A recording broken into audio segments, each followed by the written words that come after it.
Business owners in the UK are warning that impending tax hikes will result in higher prices for consumers. That's due to policies announced in October's economic budget by Finance Minister Rachel Reeves, in which it was announced that the amount of national insurance or social security contributions paid by employers would increase.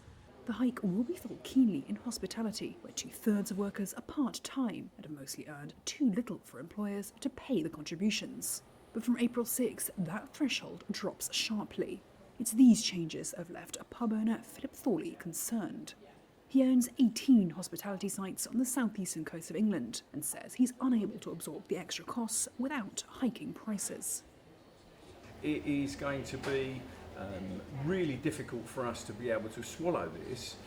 However, we're not going to go and be making knee-jerk reactions. We're going to try and be pragmatic about it. And I suppose from that point of view, we're fairly lucky that we've been going for 50 years and we've got roots which are firmly in the ground. This worry may be bad news for the Bank of England, which plans to lower interest rates to help the sluggish economy. Governor Andrew Bailey says they expect to keep cutting interest rates after 3 careful reductions since August, fewer than in the Eurozone and the United States. But Rob Wood, a former Bank of England economist, said the bank risked underestimating the price impact of the changes. Prior to COVID, we wouldn't have worried very much about this. The Bank of England would normally look through one-off inflation rises.